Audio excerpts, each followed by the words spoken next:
You're listening to the Travis Makes Money podcast. What's going on, money makers? Welcome back to the Travis Makes Money podcast, where it is our mission to help you make more money. And today we're going to be talking about how to keep some of that money with my new friend, Sally Gimon. In July 2020, she bought a bank-owned property for $20K that would go to auction for $50,000 when COVID restrictions lifted.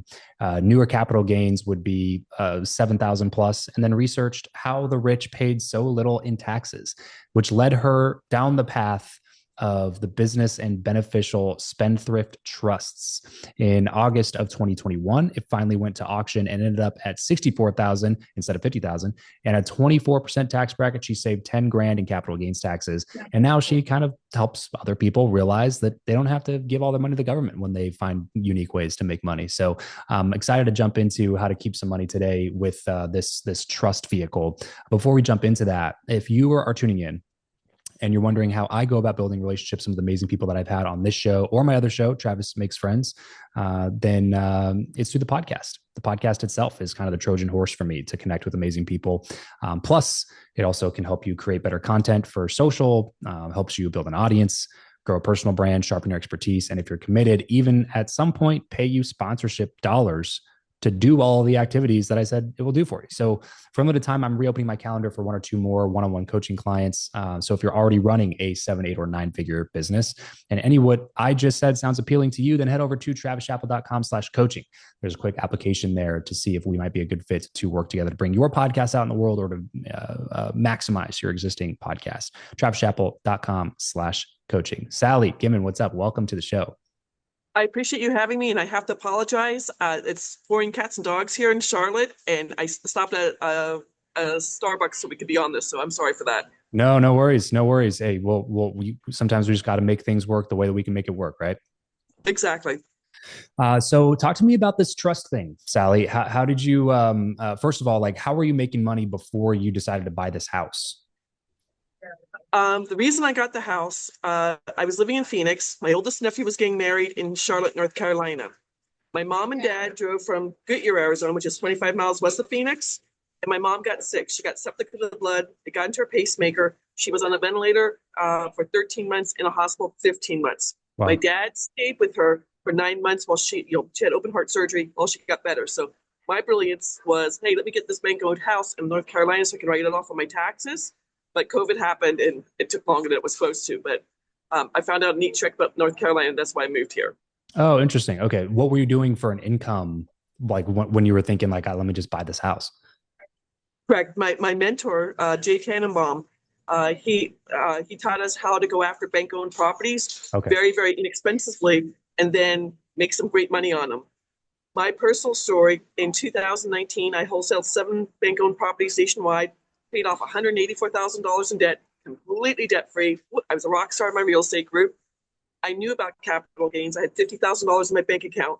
And on April 4th of 2020, when my CPA called me to say, hey, congratulations, your tax bracket went from 22% to 24%, I all of a sudden owed the federal government $94,000.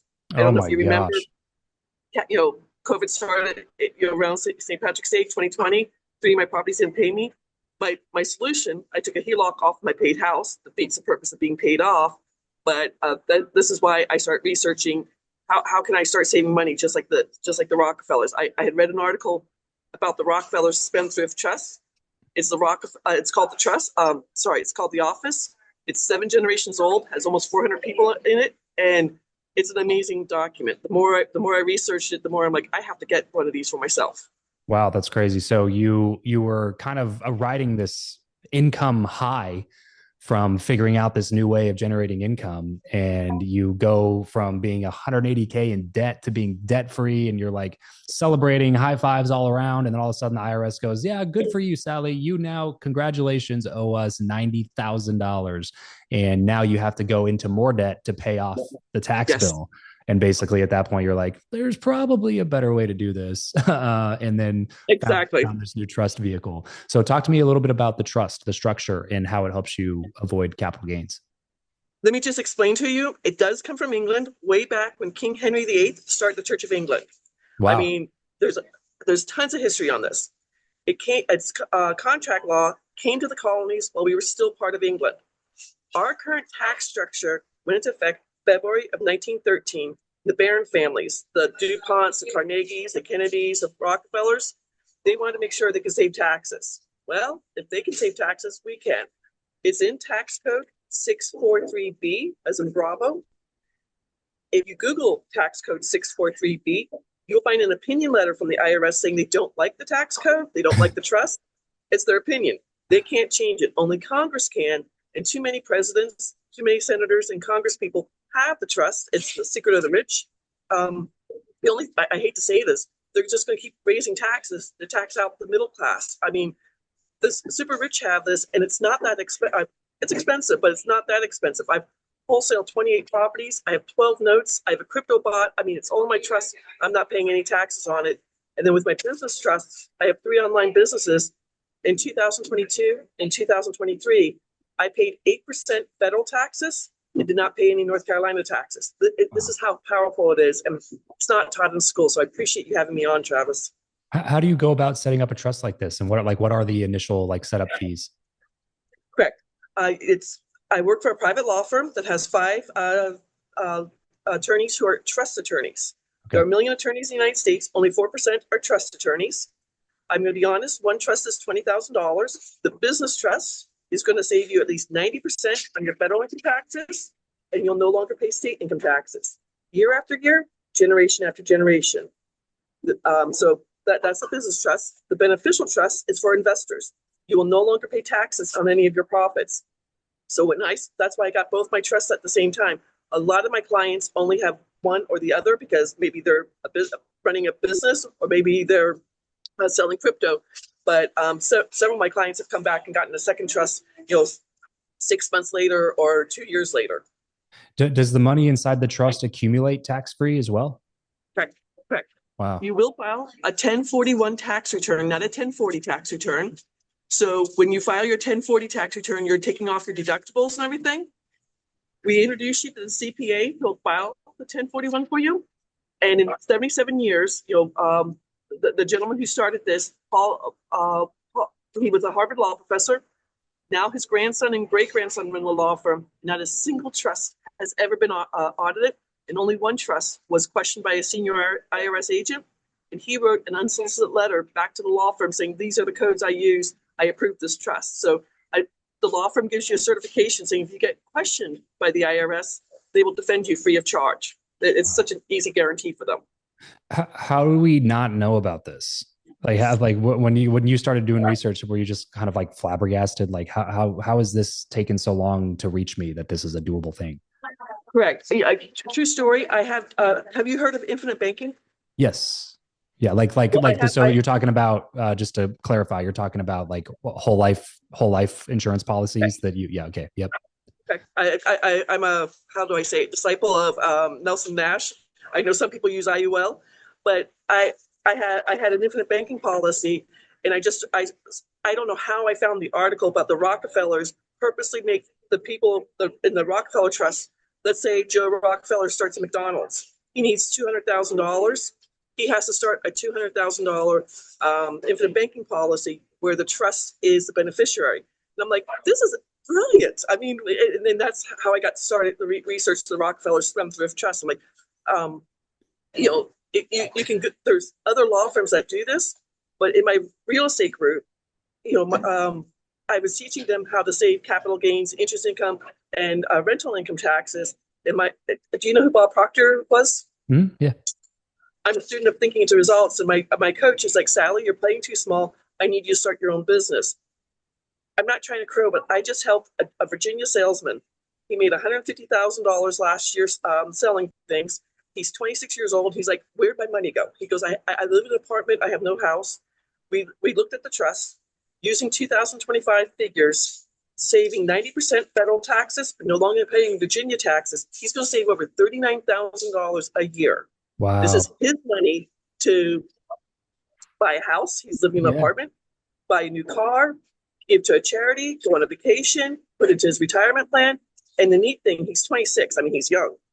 It's going to save him year after year, decade after decade, and generation after generation, because it leaves a legacy. And is he a W-2 employee as well? No, unfortunately, I cannot help W-2 employees. I can only help business owners, entrepreneurs, franchisee owners, and 1099 income earners. So if you don't mind me giving you another story. Yeah, please. This happened in November. Wife called. They have 2 young children, a 7-year-old and a 5-year-old.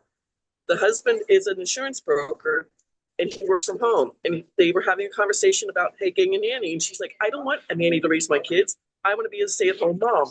She contacts me. He made $360,000 in Texas, no state income taxes. We're saving them over $7,000 a month.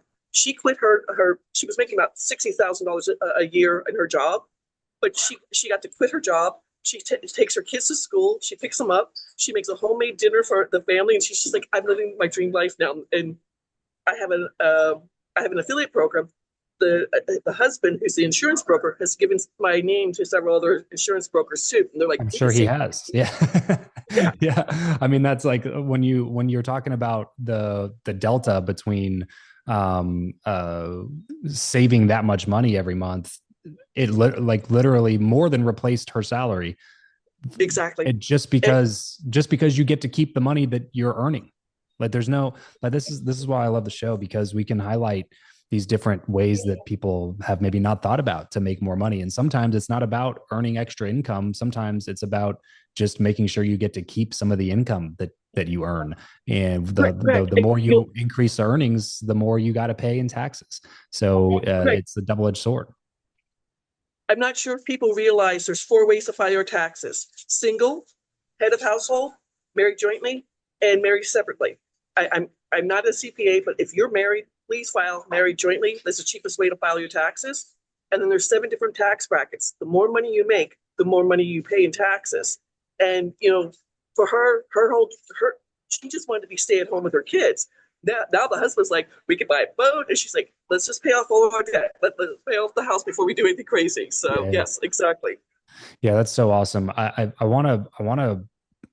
This is one of those things that you just get frustrated with, especially as it relates to like our education system as a whole. It's like you should not have to go through these insane life experiences that lead you down a rabbit hole to random YouTube videos and a few like books that you pick up that make you go like, oh, it's possible to live the life. Like some people will think like, oh, if we can continue on this trajectory in 5 years, we'll be able to really live the life that we really want to live, because we're going to stay financially disciplined and we're going to put our extra money in this other vehicle and it's going to cash flow this much. And then you'll finally be able to quit your job and then it'll just be me. And then you can stay at home with the kids. But we got 5 years until we can make that happen. And it's like, just to set one trust up in order to be able to see that happen immediately with your current situation is crazy. That's not something that's just like common knowledge. It's almost it honestly isn't. Tell you the truth, 97% of the trusts sold in the United States are what my mom and dad had, what Susie Orman talks about on television, the family trust, which avoids probate.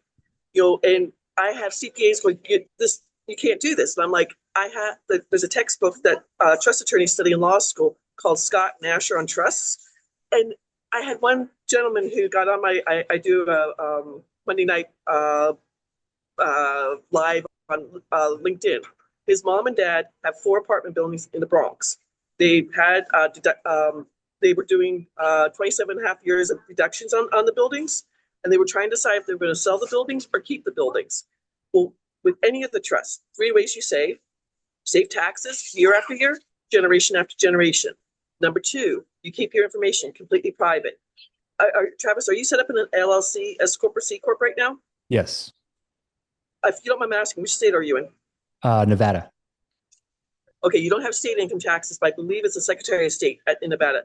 Anyone can go onto the LLCs, S Corps, and C Corps are state laws. So what you do in Nevada is different than what I do here in North Carolina. But anyone can go on to the Secretary of State or the Corporation Commission and research the LLCs. 40% of those LLCs, S Corps, and C Corps get sued every year. So the trust is on the federal level. We highly suggest shut them down. We don't want you to have be open to anything. And then the third way, you say all lawsuits become frivolous because all your assets in the trust. A bad story, but people will understand this. You remember O.J. Simpson, right? Yep. True story. He's acquitted for killing his wife and Ron Goldman. The next day, the Goldman family sued O.J. Simpson for $135 million. he has this. He had the spendthrift trust. It was a frivolous lawsuit. He didn't have to pay a penny for it. Then I don't remember what OJ. He broke into a Las Vegas hotel room or something and went to jail. All his assets were still in the trust, and when he got out of jail, he didn't lose a single penny. I mean, it's an amazing thing. Wow. I'm so glad you're letting me talk on your show today, Travis. Yeah, that's insane. It's definitely something that we should know about. What's a common myth about money that you've seen floating around the internet, Sally, that you'd like to squash? People tell me this is not true, and it is true. I mean, you made a comment earlier about how I was riding high because I paid off everything in debt and I had money, and all of a sudden I'm like, it's the middle of COVID. All real estate shut down at that time, and I'm like, there has to be a better way. And I mean, just because I read an article, this is how I found it. I mean, how random is that, if that makes sense? Yeah, no, completely. Well, this has been fascinating conversation, Sally. I would like to move into our final segment here. This is just some quick random questions with some quick hitting random answers. Okay, you ready? Okay. Describe to me the weirdest way that you've ever made $1. True story. I was in 7th grade. My brother was in 9th grade. He started selling Krispy Kreme donuts door to door. He decided he hated it, and my father's like, "You're taking over his job." I hate Krispy Kreme donuts to this day. Really? That's a good one. I like that one. What profession other than your own do you think that it would be fun to master? I would love to be an astronaut. When you were in 2nd grade, I was either going to be a Supreme Court justice or I was going to be an astronaut, but neither one happened. Give me a flex and a fail, Sally. A purchase that you've made that you're super happy that you made, and a purchase that you made that you're not happy that you made. Could be anything from $20 to $20,000 per business, professional, personal, whatever. I bought a car in Phoenix. I bought a smart car, which I really thought was going to be great. When I didn't think about it, it had leather seats. You live in Las Vegas. You know how bad leather seats are if you're wearing a skirt or shorts. And the smart car. If it got windy, you couldn't keep it was too late of a car. So that was my bad. I love the car, but it was not a good purchase. The best thing I ever purchased, the trust. I bought both the business and the beneficial trust. And I'm not trying to crow, but my crypto bot, it makes me about $60 a day. I don't pay capital gains because when you sell crypto, it's short-term capital gains, just like federal income taxes. I mean, just that alone, I'm making money in my sleep. It's the easiest thing to do. If you could sit on a park bench with somebody, past or present, and chat for an hour, who would it be? You're going to laugh at this. I would love to talk to Genghis Khan. What he did to come from Asia all the way across Europe. I mean, how? Yeah. Well, they say that like 20% of people from that region have Genghis Khan's DNA because of how much he conquered and how many like wives and concubines and people were descendants of his. Well, a little bit too much information about myself, but my brothers and I all are AB positive, and it's because of Genghis Khan. There's AB positive blood types. It used to be O, A, and B, and I would just love to hear. It's crazy. His thoughts. Yeah, I like that question. How do you like to consume information best? Books, audiobooks, blogs, podcasts, YouTube videos? I'm going to be honest. I'm dyslexic, so the best way for me to do things is to read them. I mean, on audiobooks, my mind goes crazy and I don't listen to things. But yeah, either online or I love holding a book. When during COVID we had to do things online, but if I can get a book from the library to sit down and read, that would be perfect. What is a book on money that you'd recommend? Oh, it's not a book on money, but The Power of Your Subconscious Mind by Joseph Murphy. My great aunt Kitty in Ireland always said sleep on it. Literally, the day I went out to talk to my CPA, April 5th, when I woke up at 5 a.m., I'm like, get online, find that article you read about the Rockefellers, because I put it in my conscious mind. And there's so many things, when you got to make a decision, you wake up the next morning, you're like, okay, I know what I'm doing I have a decision made. What is something that you are not very good at? I can't spell worth a dime. Uh, uh, I want to play blame it on my dyslexia, but I have a little pocket dictionary I carry with me, and people are laughing at me. I'm like, I can't spell. As we get everything wrapped up here, Sally, where can people go to get more from you? Easiest place is LinkedIn. I host a I host 5 o'clock on Mondays a LinkedIn presentation. You'll see everything that I post. I get most of my clients. It's kind of funny, Travis, from TikTok. We were down for 9 hours that one Sunday. I'm like, oh boy, what are we gonna do now? But I post on TikTok and then I repost it onto LinkedIn. Love it. Awesome. Go connect with Sally a little bit more. Man, if you are making, even if you're not making excess money but you're paying these tax bills that just make you regret making as much money as you make whenever you have to pay that bill, do yourself a favor and look into these spendthrift trusts that Sally's been talking about. Reach out to her, chat with her. Man, it's worth your time and investment, especially for some of you listening. I know for sure. So, Sally, thanks so much for doing this. Everybody else, thank you for tuning in. Remember, money only solves your money problems, and then you're left with the problems that money can't solve. But it's easier to solve those ones with some money in the bank. So let's solve that one first here on the Travis Makes Money podcast. Thank you so much for tuning in. We'll catch you on the next episode. Peace out.